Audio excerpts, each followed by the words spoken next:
Bonjour à tous et bienvenue pour cette petite vidéo mise au point sur la chaîne que j'estime nécessaire maintenant qu'on a passé les 50 épisodes de Lore 2. D'habitude, je ferais plutôt le genre de vidéo où je vous annonce les prochains projets sur ma chaîne. Pour le coup, là, c'est déjà dit, hein, c'est Deltarune, Elden Ring Night Reign, si jamais j'ai le temps, avant la sortie de Hollow Knight Silksong qui est censé sortir en tout cas en fin d'année. Censé sortir, on ne sait pas encore.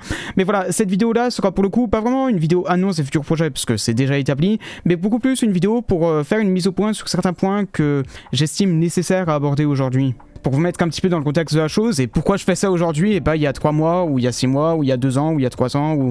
Je sais pas, c'est surtout que dernièrement, il y a une vidéo d'un youtubeur qui est sorti, qui critiquait en partie ma chaîne, et j'ai pu voir derrière dans les commentaires de cette vidéo qu'il y avait pas mal d'autres critiques qui m'étaient adressées et auxquelles je voudrais répondre. Donc vous inquiétez pas, c'est pas non plus quelque chose de viscéralement haineux ou quoi, ou je vais répondre à des haters ou quoi. Non, c'est plutôt que dans le lot, il y a des critiques qui sont assez légitimes et que je voudrais donc aborder en vidéo avec vous aujourd'hui. Donc c'est une vidéo qui va s'adresser à la fois aux personnes qui soit me vouent une haine viscérale, soit en ont juste rien à faire et me suivent pas trop, mais aussi aux personnes qui, entre guillemets, sont de mon côté, et donc je vous demanderai à vous de rester ouvert à la discussion et au débat, surtout avec les personnes qui seraient pas forcément d'accord avec vous, mais aussi et surtout de garder un esprit critique le temps de cette vidéo, parce que le but sera pas non plus que je vous hypnotise avec mes arguments, mais plutôt juste que vous fassiez votre propre opinion de tout ce que je vais dire aujourd'hui. Voilà, aujourd'hui on sera là pour répondre à une partie des critiques qui sont adressées à ma chaîne, mais aussi pour les nuancer et voir ce que je peux faire à ce sujet, peut-être rectifier le tir par certains moments, notamment sur la vidéo des Redcon de FNAF par exemple, et au bout du compte, bien entendu, on verra pour une remise en question de la chaîne entière. Donc bonjour et bienvenue dans ce qui sera pas une vidéo théorie ou une vidéo lore. Aujourd'hui, c'est une vidéo un peu plus à part, face caméra, avec quelques notes que j'ai sur le côté, pour vous parler de certains sujets assez importants de ma chaîne, mais aussi pour ouvrir à la discussion et au débat avec une bonne partie de ma communauté, ce que j'estime nécessaire depuis un certain temps. On va notamment parler de la toxicité de ma propre communauté, on va parler de ma passion et de mon rapport à l'argent sur YouTube, mais on va aussi revenir en bonne partie sur FNAF, sur le débat des livres, sur mon déni, sur le fait que apparemment j'aime pas la franchise. On va revenir sur tout plein de sujets aujourd'hui, donc installez-vous confortablement. Si vous êtes là pour avoir du spectacle, vous en aurez, j'imagine. Et donc bienvenue pour cette petite vidéo qui me servira à remettre en question un petit peu tout mon travail sur YouTube. Bon, vous inquiétez pas, je renie pas non plus toute ma chaîne, hein. J'en suis pas encore à ce point-là. Pas encore. Pour commencer, j'aimerais revenir sur une critique qui me semble assez importante à aborder en début de vidéo parce que c'est celle qui sera la plus importante à vos yeux, à vous, en tant que spectateur. Ce sera celle selon laquelle j'aurai une communauté toxique. C'est-à-dire que ça peut arriver que certains youtubeurs aient un avis opposé à moi, on est dans le domaine de la théorie, donc tout le monde a son propre point de vue sur certains sujets, et dans le cadre de youtubeurs en particulier, ça peut arriver que des viewers regardent un point de vue, aillent voir un autre qui se disent « Non, lui il a dit ça, donc moi je vais dire à cet autre youtubeur que lui il a dit ça », et à partir de là, ça peut être la merde pour l'autre youtubeur qui se retrouve à argumenter avec un mur. Bien entendu, je vous traite pas non plus tous d'une communauté toxique, hein, c'est vraiment une minorité bruyante, mais dans tout ça, j'aimerais quand même rappeler qu'on est dans le domaine de la théorie, que si quelqu'un a sa propre interprétation d'une chose, c'est pas pour rien, il la sort pas de nulle part non plus, et que moi, ce que je vous propose dans mes propres vidéos, c'est que ma propre interprétation de la chose, et donc c'est pas quelque chose à prendre en vérité absolue ou quoi. Ça marche tout particulièrement dans le domaine de FNAF, parce que c'est pas que chacun a sa propre interprétation d'une même histoire, comme par exemple Deltarune, Elden Ring, où on s'accorde sur les mêmes grandes lignes et derrière on diverge un petit peu sur d'autres théories. Là, dans le cas de FNAF, on n'a même pas la même histoire en commun entre youtubeurs en fait. C'est-à-dire que dans d'autres communautés, sur d'autres œuvres, on aura des personnes qui s'accorderont au moins sur les grandes lignes d'une œuvre et derrière ils se battront un petit peu sur les détails. Ici, dans le cas de FNAF, on n'est même pas tous sur les mêmes grandes lignes. Certains vont croire que FNAF c'est l'histoire d'une famille, certains vont croire que c'est l'histoire d'un seul tueur, il y a d'autres qui peuvent croire que c'est l'histoire du mimique, je sais pas, mais ce que je veux dire par là, c'est que d'un bout à l'autre de la communauté, vous aurez des opinions qui sont radicalement différentes. Et donc vous, de votre côté, en tant que spectateur, ce que vous avez à faire, c'est surtout avoir un esprit critique. Pas vous dire que si quelqu'un a eu cette interprétation et que vous êtes d'accord avec, alors c'est forcément la bonne. Dites-vous plutôt que si jamais quelqu'un d'autre a un avis opposé, c'est bien qu'il le sorte de quelque part, son avis opposé, et que ça peut être intéressant d'en débattre, ou alors de chercher à savoir pourquoi il pense ça. Et donc ce que je vous demanderais de faire de votre côté, c'est plutôt d'avoir un esprit critique sur les théories. Pas d'argumenter en faveur d'un youtubeur ou de faire la guerre au nom d'une opinion qui est pas forcément le vôtre et que vous ne sauriez pas argumenter par vous-même, mais plutôt savoir débattre, savoir dire pourquoi vous pensez ça, pourquoi vous pensez la même chose que ce youtubeur peut-être, et pas pourquoi lui il a raison parce qu'il l'a dit dans cette vidéo, ce que j'imaginais être critiqué par une bonne partie des youtubeurs qui critiquaient ça par rapport à ma chaîne. C'est un rappel que je fais pas assez en vidéo et donc je le ferai par la suite dans mes prochaines vidéos de lore 2, mais voilà, je voulais surtout faire passer ce message pour éviter d'avoir une communauté trop envahissante sur d'autres communautés YouTube. On est là en paix, on n'est pas là pour faire la guerre avec d'autres opinions, mais plutôt pour tenter de les concilier et peut-être de voir si on peut en débattre plutôt que de tenter de forcer son opinion sur quelqu'un d'autre. Maintenant, on va entrer dans les critiques qui sont beaucoup plus ciblées sur moi et pas sur ma communauté, parce que bien entendu, je vais pas vous critiquer pendant toute la vidéo, mais c'est juste que je me suis dit que ce point était peut-être assez important à rappeler vis-à-vis de ma propre communauté. Mais bref. On arrive à moi-même, on en arrive à ma personne, donc j'aimerais beaucoup parler de mon rapport à la passion et à l'argent sur YouTube. Il y a un argument qui passait dans le menu de mes critiques et que je voyais revenir assez souvent, étonnamment, c'était le fait que je ne pense qu'à l'argent et donc que je n'aurais aucune passion dans tout ce que je fais sur YouTube. Et en soi, c'est pas non plus si étonnant que ça, des gens pensent comme ça, c'est peut-être parce que j'en ai un peu trop parlé et que je l'ai peut-être mal exprimé sur ma propre chaîne. Donc je le dis et je le redis au cas où, si jamais il y a des personnes qui pourraient penser le contraire, mais si je fais mes vidéos sur YouTube, c'est avant tout par envie, par passion. Je ferai jamais un projet vidéo si j'en ai pas du tout envie. Par exemple, Garten of Banban, qu'on n'arrête pas de me demander, même pour le troll, j'ai voulu tenter de l'installer. J'ai même pas réussi, parce que juste le jeu ne me fait pas envie. Pareil pour Doki Doki Literature Club, qu'on me recommande beaucoup, et lui pour le coup, je sais que c'est un bon jeu, qu'il y a beaucoup de choses à en dire, mais juste c'est un jeu qui m'intéresse pas, et donc je le fais pas, parce que j'en ai pas envie. Et même si jamais je voulais vraiment faire de l'argent, là pour le coup je partirais en mode full brain rot, genre 50 vidéos Roblox par jour, des TikTok, des shorts, des machins comme ça là, mais c'est juste des trucs qui me font tellement pas envie que je le fais juste pas quoi, j'en ai pas envie, je le fais pas. Et ça marche comme ça sur ma chaîne, ça a toujours marché comme ça, et ça marche encore comme ça. Si je fais mes vidéos, c'est par envie. Mais alors d'où sort cette critique? Si jamais je marche comme ça sur ma chaîne, la critique elle sortirait à la fois des vidéos FNAF, à la fois des vidéos Poppy Playtime, et peut-être de la vidéo Digital Circus j'imagine. Donc par rapport à FNAF, je vais répondre, hein, mais surtout que c'est les vidéos les plus rentables de ma chaîne, donc bien évidemment que quand je sais que je vais faire du fric avec, ça m'enjaille pas mal, et donc ça m'arrive assez souvent de blaguer dessus, mais je tiens à rappeler que si je le fais, c'est d'abord pour la passion et parce que j'ai envie de faire ces vidéos, mais c'est vrai que d'un autre côté, ça motive beaucoup de pouvoir faire de l'argent avec ça. C'est avec cet argent que je peux faire des trucs, que je peux payer ma voiture, que je peux vivre ma vie quoi complètement. Donc bien entendu, c'est sûr que ça me motive et peut-être que parfois j'en parle en vidéo, mais sachez qu'il y a les deux à la fois. L'argent me motive, oui, mais la passion aussi. Les deux sont pas incompatibles en tout cas, au contraire. Par rapport à Poppy Playtime, et c'est vrai que ce projet-là, de base, j'avais dit que je le ferais pas, sauf si jamais j'avais besoin d'argent. Et pour le coup, c'est à peu près ce que j'ai fait en vidéo. Mais d'un autre côté, je tiens à rappeler que si jamais le jeu ne m'avait vraiment tant désintéressé que ça, je l'aurais pas fait en vidéo. Vous pouvez aller voir les lives que je faisais sur Poppy Playtime, mais au début, c'est vrai que j'étais un petit peu en mode full troll, en train de me moquer du jeu, en train de dire « Ah, c'est Poppy, Poppy, Poppy, machin », mais... au bout d'un moment, j'ai quand même pris au sérieux le jeu, j'ai commencé à penser que le jeu était assez bon, que j'ai vraiment commencé à m'amuser dessus et tout, donc les deux sont pas incompatibles non plus. Et en gros, ça fait plusieurs mois que j'ai réfléchi, que je me dis, j'en ai fini avec Elden Ring, j'en ai fini avec Deltarune, j'en ai fini avec pas mal de mes jeux préférés, donc j'arrive un peu au bout de la liste des jeux que je voudrais faire, et donc une fois que j'aurai fini ça, peut-être me lancer un petit peu plus dans le capitalisme pur, c'est-à-dire chercher à faire des vidéos pour le fric cette fois. Poppy Playtime est l'un des jeux les plus demandés de ma chaîne. Ça peut être un sujet intéressant d'une certaine manière, on va dire. Donc oui, je vais pas non plus ignorer tous les dramas qu'il y a eu dessus, hein, j'en reparlerai dans la vidéo dessus. Je pense que j'aurais testé les chapitres 1 et 2 à l'époque où j'ai fait la vidéo. J'aurais peut-être pas beaucoup aimé. Mais celui-là, pour le coup, le chapitre 3, je trouve vraiment très cool. Donc je pense que ça s'engage vraiment sur un très bon chemin. Y avait déjà pas mal de gens qui me le disaient ça, que Poppy, les deux premiers chapitres étaient peut-être pas ouf, mais qu'après ça a commencé avec le chapitre 3 à s'engager sur vraiment un très très bon chemin. Je commence à le ressentir honnêtement. Genre vraiment, je trouve que le chapitre 3 n'a rien à envier à un Bendy, à un FNAF, à n'importe quoi. Dans le même domaine, en tout cas j'ai envie de dire. Mais ouais, en tout cas j'aime beaucoup. Alors c'est vrai, en effet, si j'avais fait la vidéo Poppy sur le moment, c'était surtout parce que ma voiture avait pété les plombs et que du coup j'en avais pour genre 900 balles de réparation en quelques mois. Enfin 1200 balles si je cumule vraiment le tout de l'année dernière, mais bon après c'est pas le sujet et bien sûr là c'est à moi de me débrouiller avec mon argent, mais c'est juste que sur le moment j'avais bien entendu eu mes grosses dépenses sur la voiture, que j'ai dû claquer un petit peu dans mes économies, et donc à partir de là je me suis dit bon, Il y a des gens qui me demandaient Poppy Playtime, je vais le faire et je tentais de voir si le jeu est vraiment si bien que ça. Au final, j'ai remis en question mon propre opinion du jeu, parce qu'en effet, j'ai réussi à me remettre en question, c'est des choses qui arrivent, bien entendu. Et j'ai fini par voir aussi les qualités de ce jeu, au niveau de sa narration, au niveau du gameplay en lui-même, et aussi au niveau de tout ce qui l'entoure et de pourquoi j'avais ce point de vue sur le sujet de base.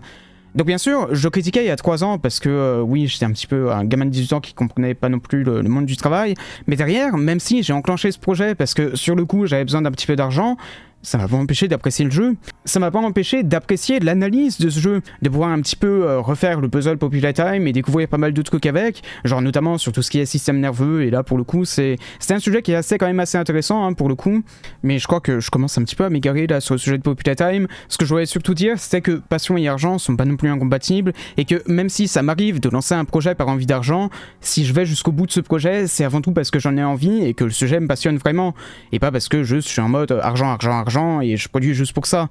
Non, c'est quelque chose que je ferai jamais, pour la simple et bonne raison que j'aurais beaucoup trop la flemme. Et c'est la même chose avec Digital Circus, je sais même plus pourquoi sur le moment j'avais lancé ce projet là, mais pour le coup ça restait une série que j'ai réussi à apprécier. Je suis même allé jusqu'à faire une vidéo théorie que je prévoyais pas du tout de base, de base l'idée c'est juste de faire une vidéo lore 2. Au final il y a une autre vidéo théorie qui a pop parce que juste il y a une idée qui m'a traversé l'esprit comme ça, je me suis dit on va aller jusqu'au bout de celle-ci. Bon, ça s'est révélé faux et au final, c'était Iboel qui m'a un petit peu remis à ma place sur le sujet. Mais même si l'idée était fausse de base, ça restait quand même une vidéo que je fais avec plaisir, avec passion. Mais bref, ce que je veux dire avec tout ça, c'est surtout que dire que je fais mes vidéos juste par envie d'argent et juste vraiment seulement et uniquement pour ça, c'est du cherry picking, parce que vous basez vraiment sur genre 2 ou 3 vidéos sur ma chaîne et vous ignorez par exemple la vidéo sur Elden Ring sur laquelle j'ai passé la moitié de 2024 alors que je savais pertinemment que ça ferait presque aucune vue. Juste je l'ai fait parce que Elden Ring c'était genre une franchise de rêve pour moi. Genre pour vous donner un ordre d'idée, et je disais d'ailleurs dans les vidéos news pour 2024-2023 je crois, mais Elden Ring et Deltarune, c'est les 2 franchises que j'ai toujours rêvé de faire sur ma chaîne. Et j'ai réussi à les faire et je suis juste vraiment beaucoup trop heureux maintenant. C'est aussi ignorer les lives Minecraft que je fais sur ma chaîne alors que j'ai genre 20 viewers dessus, alors que je pourrais faire des lives sur FNAF avec des centaines de viewers dessus à chaque fois. Je le fais pas, juste parce que j'ai envie de faire mes lives Minecraft de mon côté, quitte à avoir quelques viewers à peine, au moins je m'amuse dedans.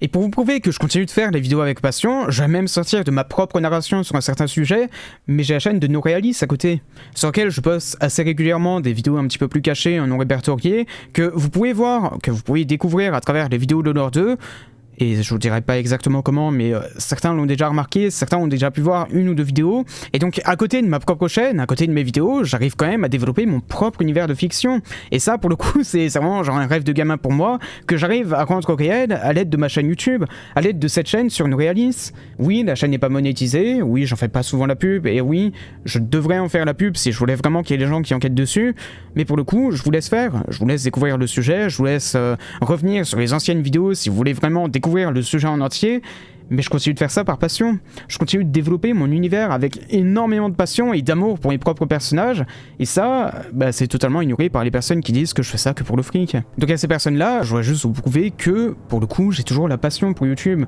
J'ai toujours eu, ça a jamais changé, et même si ça m'arrive assez souvent de parler un petit peu d'argent, je le fais parce que c'est aussi un facteur de motivation, et faut pas le nier. Et bien au contraire, j'ai envie de dire, réussir à faire de l'argent avec sa propre passion, c'est limite le rêve de tout adulte. C'est genre pouvoir s'épanouir dans ce travail, pouvoir être fier de ce qu'on fait, pouvoir être content de faire ce qu'on est en train de faire et de gagner de l'argent pour ça. Ce que je fais sur YouTube, j'arrive à en gagner de l'argent, et si jamais j'arrivais à en vivre, ça serait littéralement le plus grand rêve possible pour moi. De mon côté, si je voulais vraiment, véritablement faire le plus d'argent possible, j'aurais déjà fait la tonne de vidéos sur Roblox, sur Poppy Playtime, des shorts et des TikTok, ce genre de trucs là. Mais pourtant, j'ai jamais cédé. J'ai toujours continué de faire mes vidéos sous des gros formats alors que c'est moins rentable qu'une tonne de petites vidéos théorie. Si je voulais vraiment faire une tonne d'argent, j'aurais plutôt misé sur ce que je réalise à côté de mes passions sur YouTube. Donc tout ce qui est sur mes études, en ce qui est programmation de logiciels, d'applications, de sites web, de RP, d'API, j'ai largement les compétences qu'il faut dans le domaine de la programmation, et pourtant j'utilise plutôt de mon temps sur YouTube. Parce que c'est ce qui me passionne. Parce que sur YouTube, j'aurai toujours la passion et la fierté de faire mes propres vidéos. Et cette passion, cette fierté, je l'aurai pas au même degré en faisant mes applications. Donc je m'en excuse si jamais certains pensaient vraiment que j'étais juste un crasseux capitaliste, mais sachez juste que je fais vraiment pas assez pour être un pur capitaliste quoi. Je fais un petit peu d'argent, ça me permet de payer ma voiture, de pouvoir m'amuser un petit peu, d'acheter quelques mangas comme vous le voyez derrière et peut-être des jeux, mais derrière, ça me permet pas de vivre du tout. Si je voulais vivre, j'aurais plutôt des applications de mon côté. Et d'un autre côté, je vois pas tellement en quoi ça devrait être tabou de parler d'argent. Au contraire, j'arrive à faire de l'argent avec YouTube, pour moi j'en suis très heureux parce que c'est ma passion et que j'arrive à être payé pour ça. Et même pour les autres gros youtubeurs, faut pas non plus croire qu'ils font tout par passion. Certes, ils font ce qui les passionne eux, mais ils le font aussi en étant le plus rentable possible. Parce que s'ils sont pas rentables, ils font pas assez d'argent, ils peuvent plus en vivre. C'est une question de logique en quelque sorte. De mon côté, c'est tant pis si jamais j'arrive pas à faire assez d'argent avec YouTube, parce que j'ai mon diplôme qui est en préparation, j'ai un taf que j'aurai très sûrement pour l'année prochaine, voire l'année d'après, on verra, mais c'est pas non plus... genre, si je fais pas assez avec YouTube, c'est pas grave. Et d'un autre côté, si au contraire j'y arrive, là je pourrais vous proposer plus de contenu, je pourrais vous proposer du contenu plus qualitatif, et moi de mon côté, je pourrais vivre littéralement de ma passion. C'est surtout ça que je veux dire. Quand je parle d'argent sur ma chaîne, sachez que c'est dans ce cadre-là, dans le cadre où je pourrais en vivre et que je pourrais littéralement vivre de mes passions. Bon, mais au-delà de ça, parce que j'imagine qu'il y a une bonne partie d'entre vous qui doivent un petit peu s'en foutre de cette partie-là de la vidéo, on va donc plutôt parler de comment je fais mes vidéos théories et plutôt de comment elles sont devenues peut-être un peu trop narratives à mon goût. Une critique qui revenait assez souvent, et je cite, « Je vous demande de prendre mes propos pour parole d'évangile. » C'est-à-dire que je suis votre prophète, je suis votre Dieu les mecs. Ce qui n'est pas le cas, bien entendu, je prétends pas d'être... Putain, des mecs qui vont cut ça hors contexte. Non, c'est pas le cas, et c'est jamais ce que j'ai prétendu être. Alors, pourquoi cette critique peut venir? C'est très sûrement à cause des miniatures et des titres que j'ai fait ces derniers mois ou ces dernières années sur ma chaîne, où genre je peux mettre la vérité sur Elden Ring, ou alors la sombre vérité sur Digital Circus. Ces titres-là, c'est du clickbait. Oui, c'est le cas, je l'assume et c'est vrai que j'en fais, mais d'un autre côté, il faut aussi rappeler que dans les vidéos en elles-mêmes, je vous dis pas que c'est la vérité, qu'il faut absolument l'admettre ou quoi. Je continue de rappeler que c'est de la théorie, que c'est mon interprétation de la chose, et donc il y a quand même une certaine distance entre le titre et le contenu de la vidéo en elle-même. Je m'excuse quand même de faire ce genre de titre et de miniature, mais il faut savoir que c'est un petit peu le jeu de YouTube. Si jamais je vous mets un truc du genre une théorie sur FNAF, c'est sûr que ça attire pas grand monde, alors que si je mets la plus grosse théorie du monde sur FNAF, là, voilà, ok, ça attire un petit peu plus de gens quand même. Bon, c'est un exemple absurde, et peut-être que certains verront ça comme un argument de pur capitalisme, en effet.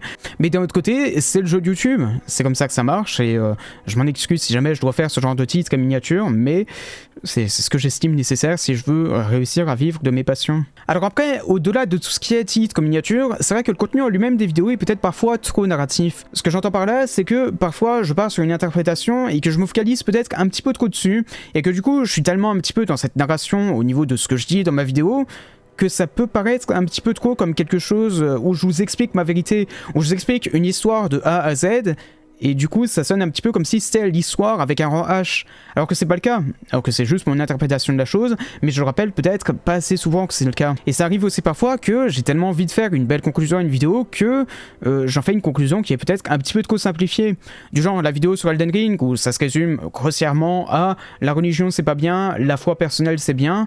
C'est peut-être un petit peu trop bref dit comme ça, il y a quand même beaucoup plus de nuances au niveau du récit global, et j'aurais peut-être dû un petit peu plus nuancer mon propos. Donc même si de mon côté j'ai quand même l'impression de rappeler assez souvent que tout ce que je dis c'est de la théorie, c'est mon interprétation, je parle quand même assez souvent au conditionnel pour éviter de dire c'est le cas, non je dis plutôt il est probable que, ou alors ça pourrait être machin, blablabla, blablabla, je dis jamais c'est ça, je dis plutôt ça pourrait être. Et c'est là quelle est la nuance. Mais je garde quand même ça à l'esprit pour les vidéos futures, et donc je m'en excuse si jamais certaines vidéos peuvent passer un petit peu trop comme des vérités que je vous passe. C'est pas le cas. Tout ce que je dis dans chacune des vidéos théories que je fais, c'est des théories. C'est comme mon interprétation de la chose. Et même au niveau des théories en elles-mêmes, pour les futures vidéos de ma chaîne, j'explorerai un peu plus de théories que ça et d'autres possibilités, plutôt que d'essayer de prendre la théorie qui colle le plus à mon interprétation peut-être. Peut-être que je le fais comme ça des fois, même inconsciemment, mais je me remets donc un petit peu en question sur ça, et pour les futures vidéos, c'est promis, j'essaierai d'explorer plus de possibilités que ça. Si je voulais aborder ce point-là, c'était aussi pour pouvoir faire la transition vers le cas de FNAF, où tout ça a pu impacter un petit peu mes vidéos, et peut-être en mal. Il y a une critique qui est revenue assez souvent sur ma chaîne, c'est que, vu que je critique la franchise de FNAF, je déteste viscéralement la franchise entière. Ce qui est totalement faux, je vous rassure, aux personnes qui regardent mes vidéos, je ne déteste pas viscéralement FNAF. J'en aime pas certaines parties, bien entendu, c'est normal de pas aimer toutes les parties d'une œuvre, mais d'un autre côté, ça veut pas dire que je déteste toute l'œuvre. Parce qu'encore une fois, si je fais mes vidéos, c'est avant tout par envie, par passion. Donc si jamais j'aimais vraiment plus FNAF, j'arrêterais juste de parler de cette franchise. C'est ce que j'ai fait pendant un moment. Il y a un moment où je parlais tellement de FNAF sur ma chaîne que j'ai juste, en quelque sorte, fait un burn-out de FNAF. J'étais tellement focalisé sur une seule franchise qu'au bout d'un moment, j'avais juste marre. Et c'est comme ça que j'en étais venu avec la première grosse vidéo sur FNAF où je me disais que j'allais arrêter parce que je pensais tellement qu'à ça que ça commençait un petit peu à m'atteindre, quoi. Mais au final, de faire cette pause sur FNAF, ça m'a quand même fait du bien et ça m'a permis derrière de pouvoir donner une seconde chance à Security Breach, alors que ce jeu avait eu un teasing que j'ai totalement détesté, mais c'est parce que je le suivais d'aussi près que ça m'a fait le détester en partie. Et donc derrière, j'ai continué de donner des secondes chances à FNAF avec le DLC Rune, avec Secret of the Mimic, et même si on voit qu'il y a certains points qui s'améliorent, oui, il y a d'autres points où ça stagne, voire ça se détériore. Pour ceux qui se poseraient la question, j'aime toujours FNAF au global, j'aime toujours la franchise en elle-même. J'adore les Hellpointed et comment ils arrivent à reprendre le gameplay des FNAF classiques tout en le faisant à leur façon, enfin en dehors des parties de McDo un petit peu chelou là, mais au niveau du reste du gameplay des Hellpointed, j'adore ces jeux. J'aime beaucoup les livres FNAF, même si je critique beaucoup leur rapport au jeu. Critiquer leur rapport au jeu, ça veut pas dire que je les déteste. Au contraire, je parlais de leur qualité dans la vidéo sur les Tales comme de Pizzaplex. J'aime aussi le fait qu'aujourd'hui, la franchise arrive à raconter une histoire à l'échelle d'un jeu sans que le lore soit totalement indescriptible par des personnes qui auraient pas vu les 10 derniers jeux ou les 20 derniers livres. Ils arrivent maintenant à raconter une histoire à l'échelle d'un jeu, comme ils ont fait avec le Secret de Monique. Et pareil pour les films, d'ailleurs il y a le trailer du film 2 qui est sorti là cette semaine, le tout premier, il y a Toy Bonnie dedans, donc évidemment je suis un homme heureux, mais j'aime bien les films FNAF de mon côté. Donc le fait que je critique la direction que prennent les jeux en free roam au niveau du gameplay, le rapport entre les livres et les jeux qui se fait de plus en plus flou, ou même des décisions sur le lore au global, ça veut pas dire que je déteste la franchise. Ça veut juste dire que j'en aime pas certaines parties et que je suis pas juste un fanboy qui avale aveuglément tout ce que pond Scott. Pour vous donner un petit peu d'autres exemples de franchises que j'adore mais pourtant que je critique un petit peu, par exemple One Piece qui est littéralement mon manga préféré. Bon, ok, critiquez pas, hein, c'est en partie par nostalgie et je l'assume, hein, c'est parce que cette franchise me suit depuis une quinzaine d'années que je l'aime autant, mais aussi parce que le manga en lui-même est qualitatif, mais on en reparlera peut-être dans une autre vidéo, c'est pas le sujet. Ce que je voulais dire par là, c'est que même si j'adore One Piece, je critique certaines parties de ce manga. Je critique le fait qu'il y a des personnages qui sont introduits assez tard dans l'histoire, et peut-être même trop tard pour leur degré d'importance. Je critique Elden Ring au niveau de son gameplay pour le recyclage abusif de zones ou de boss par moment, alors que c'est l'un de mes jeux préférés. On a le droit de critiquer et d'aimer quelque chose à la fois, c'est pas incompatible du tout. Mais, et là je vais quand même rajouter un gros mais, dans le cas de FNAF, c'est vrai que j'ai été un petit peu impitoyable avec ces dernières années. Pour reprendre un petit peu des vieux scripts que j'ai pu voir sur ces dernières années, il y avait le cas de Security Breach qui était un jeu rush et le cas du monde AR que je critiquais. Pour le premier point, il faut quand même mentionner que l'auteur lui-même a confirmé que son jeu était rush, mais aussi que ça se retrouve à travers tout le contenu cut du jeu. C'est pas quelque chose que je sortais de nulle part. Et c'est vrai que parfois j'abuse un petit peu de cet argument de Security Breach qui est un jeu rush. C'est pourquoi il y a quelque chose que je pourrais vous proposer qui pourrait être intéressant à faire dans les mois qui viennent, ce serait une seconde vidéo lors de Security Breach. Ok, l'annonce sort totalement de nulle part, c'est vrai, mais c'est juste que, du coup, à revoir un petit peu ces critiques que je faisais sur le jeu, je commence à me dire que il y a quand même des éléments qui ont été introduits dans ce jeu, qui ont été mis sans que le contexte soit donné à Steamworld Studios. C'est-à-dire que ces éléments-là, on peut peut-être en retrouver de contexte aujourd'hui, et ça pourrait être intéressant de recontextualiser Security Breach à travers tout ce qu'on sait maintenant grâce au livre, à Secret of the Mimic, ou même au DLC Rune. Donc voilà, c'est juste une idée que je pose comme ça, hein, mais si jamais ça peut vous intéresser, on pourrait peut-être revenir sur Security Breach un jour ou l'autre que sur ma chaîne. Et pour l'autre, par rapport au monde AR, c'est un avis qui est totalement personnel. Même si je trouve qu'au niveau de l'histoire, c'est quand même un sacré joker scénaristique qui fait un petit peu sortir nulle part, au niveau du gameplay, je mentionnais quand même que c'était quelque chose qui avait beaucoup de potentiel. Là où je vais vous donner raison, et qui est peut-être ce qui vous a donné cet avis de ma personne, c'est la vidéo sur les retcons de FNAF. La vidéo est pas du tout exacte au niveau de la définition même d'un retcon, ça en prend certains qui en sont même pas et qui sont peut-être un petit peu trop abusés de ma part, il y en a certains qui sont juste des portes ouvertes dans le vent et que je considère comme une réécriture, alors qu'il n'y avait rien écrit de base, et c'était bien là le souci de base. Et donc oui, aujourd'hui, je renie entièrement cette vidéo. Je me rends compte qu'elle était absolument absurde et pas du tout juste sur tous les points, et donc je m'excuserai pour tous les dégâts qu'elle a pu causer à la communauté française, et c'est pourquoi j'aimerais aussi rattraper le coup dans les mois qui viennent. On en reparlera juste après. Mais sur le fond, par contre, la vidéo avait quand même un objectif assez précis. C'est que sur le moment, il y avait une assez grosse partie de la communauté qui était toujours dans cet état d'esprit où ils considéraient que FNAF était vraiment un puzzle ultra bien construit au fil des années. C'est-à-dire que FNAF 1, il prévoit déjà l'existence de Security Breach et de Glamrock Freddy. Pour vous montrer un petit peu l'absurdité de la chose. Donc ce que j'ai voulu défaire avec cette vidéo, c'est un petit peu ce mythe du FNAF bien écrit. Un mythe qui est peut-être un peu trop répandu dans la communauté parce qu'elle est assez jeune, mais c'est quelque chose que j'ai fait d'une manière qui était tellement pas correcte et tellement pas juste. Donc ça peut vous intéresser, et pour m'excuser aussi de cette vidéo qui était absolument affreuse de ma part, qui aurait jamais dû sortir dans un premier lieu, j'aimerais peut-être faire une seconde vidéo sur l'histoire de FNAF entre guillemets. Alors attention, pas une vidéo de lore de FNAF de A à Z, non, mais plutôt une vidéo qui parlerait de la façon d'écrire de Scott. On parlerait à la fois des incohérences, des portes ouvertes dans le vent, mais aussi des qualités d'écriture de Scott.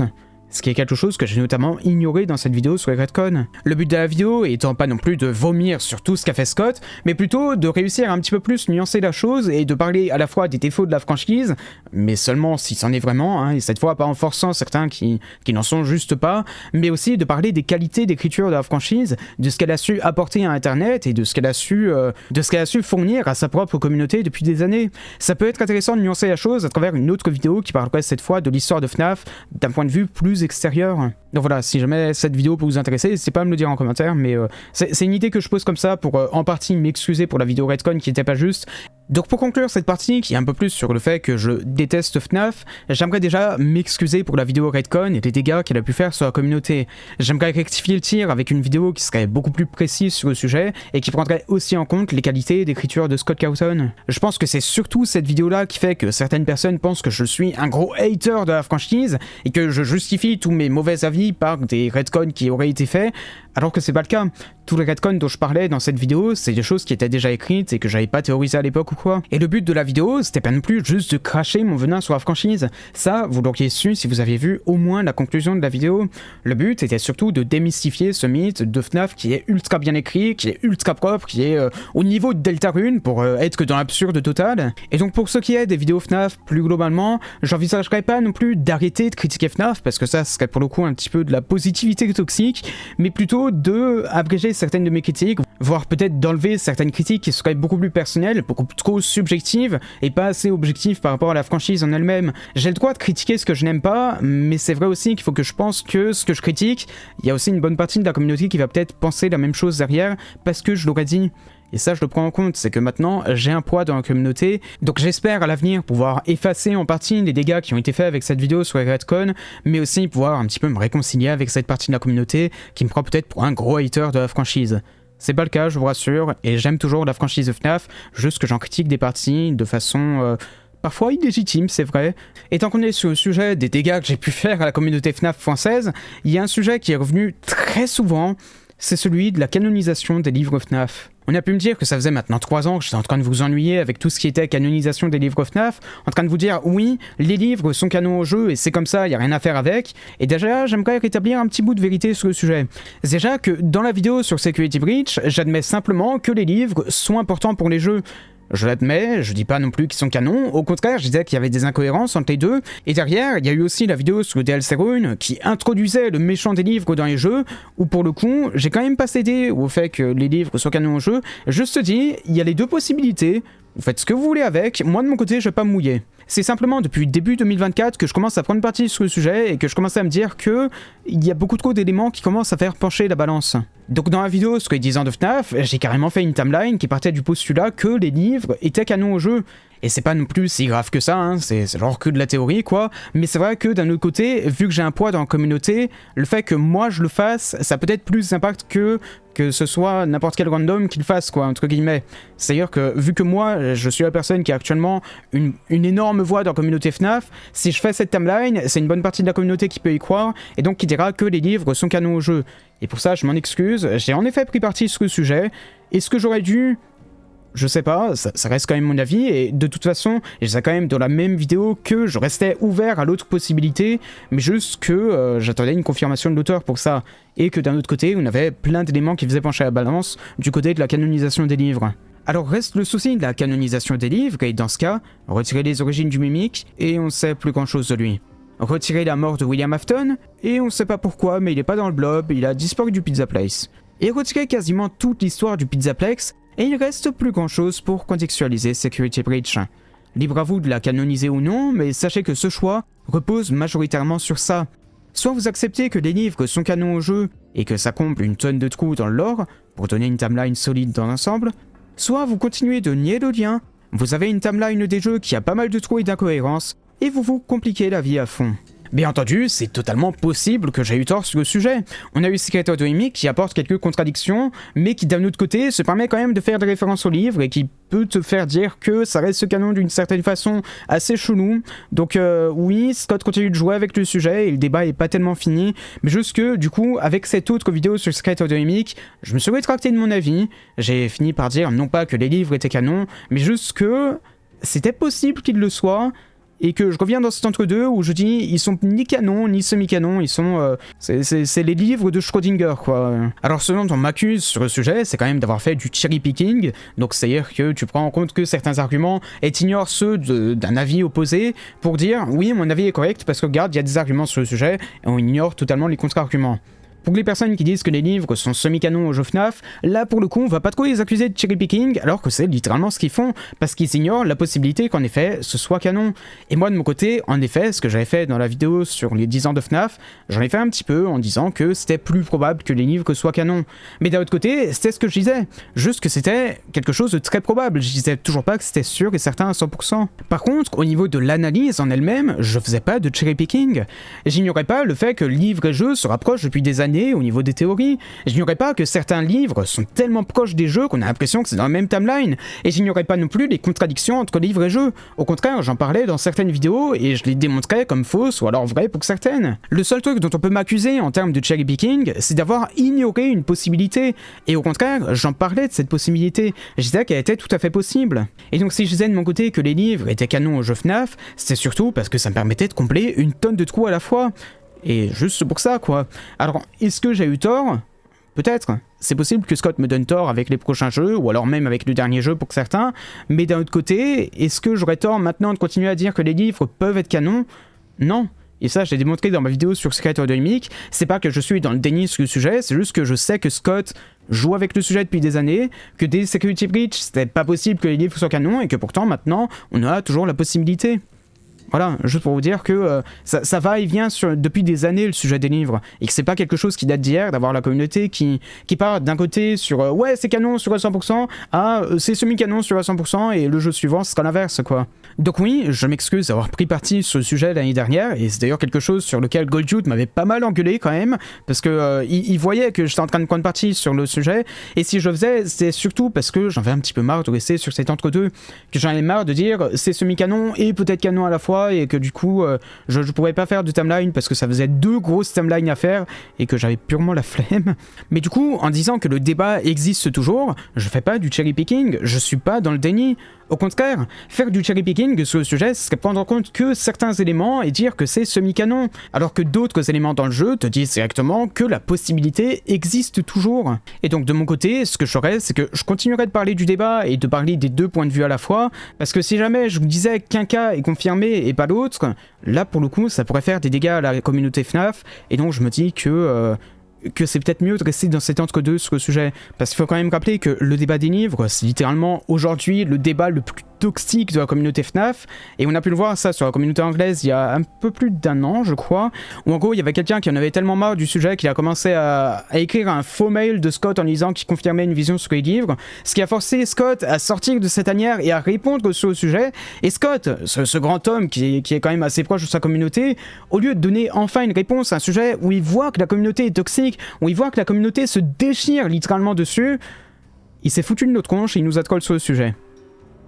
Voilà, quand je dis que le mec est sournois, c'est pas vraiment que je dis ça parce que j'en ai marre que mes théories soient fausses quoi. Non, c'est vraiment, littéralement, vous le voyez sur le moment, le mec est littéralement sournois. Donc de mon côté, je me rends compte que j'ai quand même un certain poids dans la communauté, et que d'avoir été ce porte-parole de la canonisation des livres, c'était peut-être très douloureux pour d'autres personnes, pour d'autres vidéastes qui étaient de l'avis opposé. C'est pourquoi je m'en excuserai, et donc je reviens dans l'entre-deux où je dis que les 2 possibilités existent, et comme ça, peu importe de quel côté les autres vidéastes sont, je les embête pas quoi. Et donc à l'avenir, je resterai donc dans cet entre-deux jusqu'à ce qu'une vraie confirmation arrive, ce qui n'arrivera strictement jamais. Donc on restera dans ce entre-deux, et quand viendra le moment de refaire une timeline, je referai 2 timelines. Voilà, ce qui devait arriver arrivera. J'échapperai pas à la flemme de faire 2 timelines, je le ferai quand le moment viendra. le plus tard possible, si possible. Et donc on va finir sur 2 autres sujets qui sont assez importants mais qui concernent peut-être un peu moins FNAF. Ça concerne dans le sens où ça part de là, mais ça le concerne moins dans le sens où ça parle de la chaîne au global. Le premier des deux dont j'aimerais parler, c'est sur le fait que je suis de mauvaise foi et dans le déni. Donc ça, pour ceux qui chercheraient d'où ça vient très certainement de mon avis sur le débat des livres FNAF, où je dis que les 2 possibilités existent encore, et pour certains ça veut dire que je suis dans le déni, que je suis en mode ouais, ma théorie est fausse, et du coup je suis en train de dire que les 2 sont possibles, mais voilà, je continue d'argumenter que c'est vrai, alors que non, je dis pas que c'est vrai, je dis juste que c'est une possibilité. Et une autre partie de cette critique, c'est aussi que dès que je vois une de mes théories qui est démontrée comme fausse, je hurle au retcon et je dis que l'auteur a tort et pas moi. Ce qui est absurde. Ce que je fais littéralement peut-être quelques fois avec FNAF, oui, mais je fais pas tout le temps, quoi. Il y a des fois où je dis que mes théories sont fausses, ok, c'est le cas. Il y a d'autres fois où peut-être je dis que mes théories sont fausses, mais que sur le moment, ça avait l'air d'être vrai et qu'il y a plutôt une réécriture. Et ça, c'est pas dire que je suis dans le déni ou quoi, c'est surtout que ça se voit quand ça se fait. Et avec FNAF, c'est quelque chose qui arrive des fois, littéralement, avec FNAF 4 et la Dream Theory, et derrière, dans FNAF 5, on revient sur une timeline normale, comme ça a l'air de rien. Il s'est rien passé, oubliez FNAF 4, il s'est rien passé, les mecs. Et c'est aussi quelque chose qui est absurde quand on va voir le reste de ma chaîne YouTube. Par exemple, sur le sujet d'Elden Ring, je théorisais que Radagon était une ombre posée sur Marika après sa séparation de Maliketh par la volonté suprême.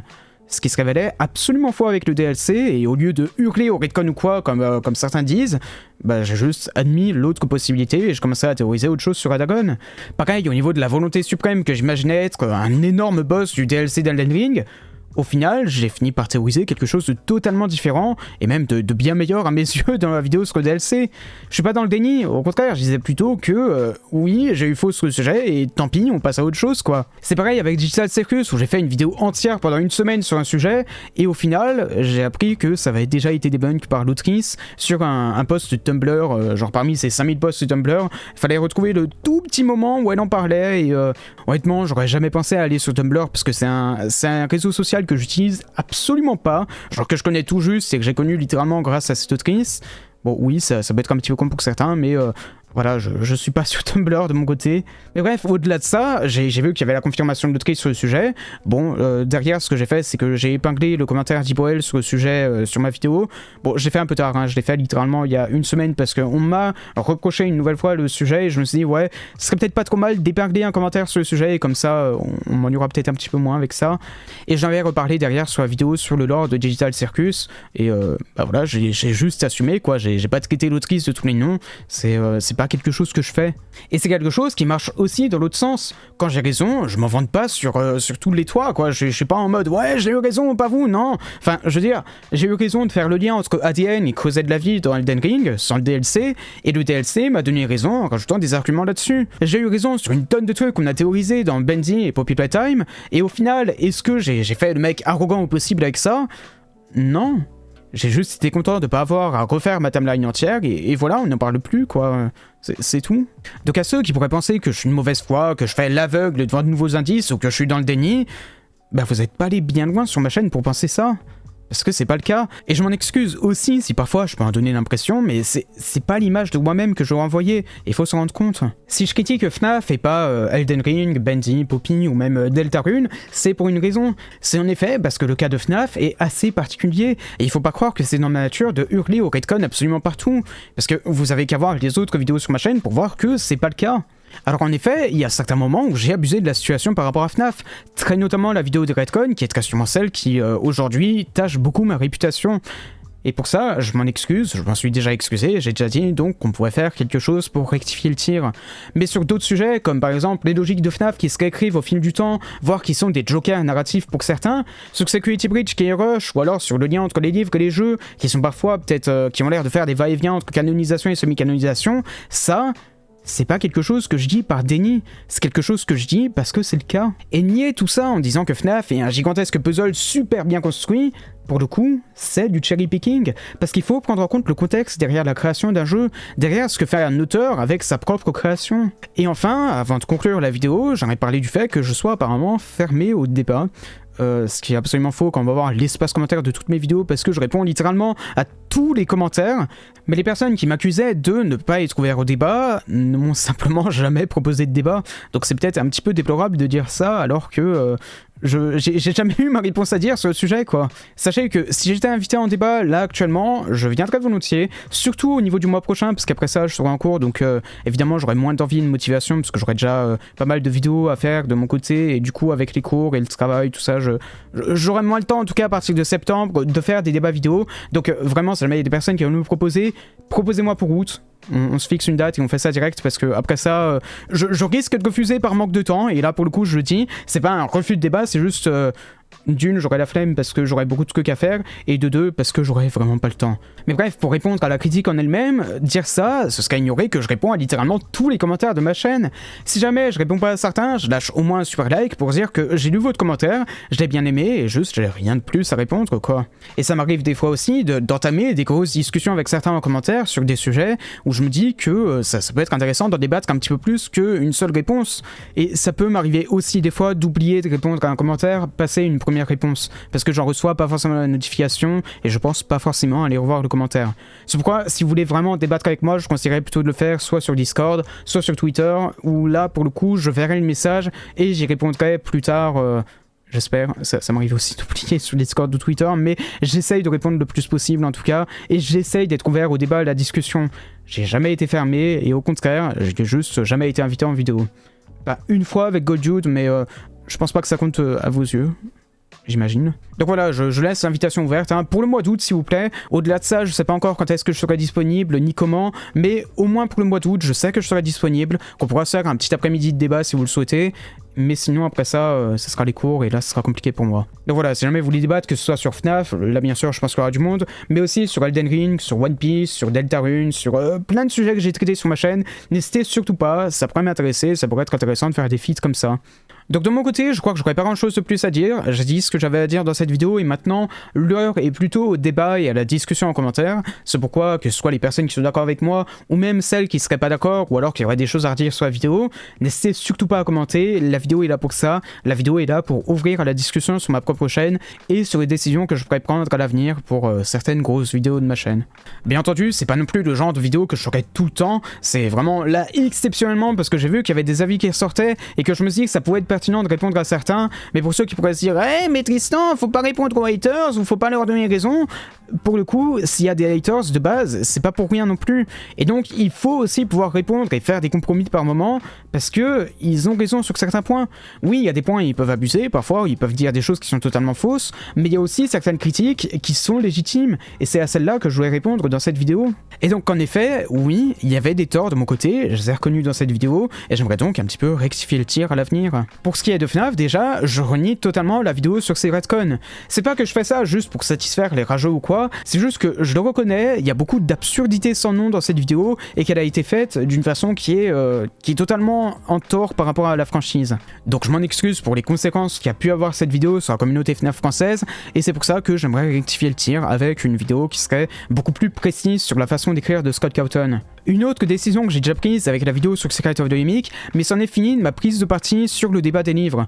Jusqu'à ce qu'on ait une confirmation très claire de l'auteur sur le sujet, je vais rester dans cet entre-deux où je dis que c'est soit semi-canon, soit canon, mais je vais pas non plus dire que c'est l'un ou c'est l'autre. Parce que ça, je l'ai déjà fait, j'en ai déjà vu les dégâts, et même si dire que c'est semi-canon ferait beaucoup moins de dégâts, dire que c'est canon, pour le coup, je vois que ça en ferait encore plus, donc on va rester dans cet entre-deux qui est peut-être beaucoup plus juste en termes de théorie et de cherry-picking. Je reste bien entendu ouvert au débat sur le sujet, et vous, de votre côté, vous avez tout à fait le droit d'avoir votre avis, c'est juste que moi, je sais que j'ai un poids dans la communauté, et que si je prends parti, c'est aussi une bonne partie de la communauté qui va prendre parti, et donc que ça peut faire des dégâts sur la communauté française. C'est pour ça que je préfère ne pas prendre parti, et plutôt éviter de trop vous embêter avec ça, quoi. On va plutôt rester dans cet entre-deux de mon côté, et après c'est à vous de vous faire votre propre opinion sur le sujet. Pour ce qui est du reste et des autres vidéos théories plus généralement sur ma chaîne, j'essayerai maintenant d'être plus nuancé et d'éviter de trop rester sur un point de vue qui va influencer le reste de la vidéo.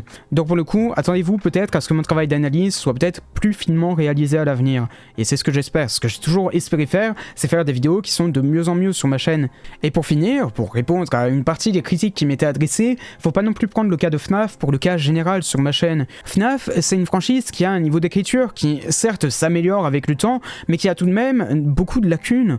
Et ça, je les critique, j'en parle en vidéo, et c'est peut-être ça qui vous donne l'impression que je suis dans le déni, que je suis vraiment un hater ou un rageux ou quoi, ce qui n'est pas le cas. Et donc pour ça, je vous inviterai vraiment à me découvrir sous d'autres franchises. Sur Elden Ring, qui est littéralement mon meilleur travail à ce jour à mes yeux. Sur Dark Souls, qui est devenu un sujet très personnel au bout du compte. Sur Undertale et Deltarune, que j'ai toujours rêvé de faire. Sur Poppy Playtime et Bendy and Vending Machine, qui ont une timeline beaucoup plus précise que FNAF. Mon but sur YouTube, c'est quand même avant tout de m'amuser, de faire les choses avec passion, avec envie, et l'argent, ça rajoute juste une motivation en plus au truc. Donc oui, peut-être que j'en parle un petit peu trop des fois, et je m'en excuse, et du coup, pour le coup, j'éviterai de trop en parler, parce que je vois que ça gêne certaines personnes. Mais sachez que moi, ce que j'ai toujours voulu faire, et ce que je veux continuer de faire sur la chaîne, c'est du contenu dont je pourrais être fier. Et pour le coup, j'en suis toujours fier, je suis toujours très heureux de continuer les vidéos comme ça a toujours été ma passion, ça le reste. J'ai jamais prétendu faire des analyses absolument parfaites sur certaines œuvres, au contraire, je reconnais que beaucoup de mes analyses sont peut-être pas assez précises par moment, et que j'aimerais beaucoup refaire ces vidéos juste pour rajouter en précision sur certains sujets, mais ça reste du contenu dont je suis fier, et dont je veux rester fier à l'avenir. C'est pour ça aussi que je fais cette vidéo, parce que je me dis que me mettre d'accord avec ma propre communauté, ça pourrait être bien pour l'avenir de la chaîne. Dans tous les cas, j'ai toujours été ouvert à la critique, et cette vidéo en est la preuve, j'espère. J'ai toujours répondu aux commentaires, et je continuerai d'y répondre sous cette vidéo, et j'espère donc pouvoir un petit peu débattre du sujet avec vous aujourd'hui, ou ce week-end, dans les semaines à venir sur ma chaîne. De mon côté, je reste humain, ça m'arrive de faire des erreurs, je suis loin d'être parfait, et le tout, c'est pas de continuer de répéter ces erreurs, mais plutôt d'apprendre de celles-ci. Si je dois faire cette mise au point aujourd'hui, c'est justement pour apprendre de mes erreurs et rectifier le tir sur certains points. Et j'espère donc qu'à l'avenir, on pourra remettre la chaîne sur une meilleure direction que celle qu'elle prend aujourd'hui. Donc voilà, j'espère que cette petite vidéo vous aura plu et qu'on pourra discuter un petit peu de tout ça en commentaire. Cette question ne reste pas pour la chaîne et on se retrouve très bientôt normalement pour la vidéo sur le lore de Deltarune, qui prendra du coup en considération tout ce qu'on a dit aujourd'hui. Bref, bye bye.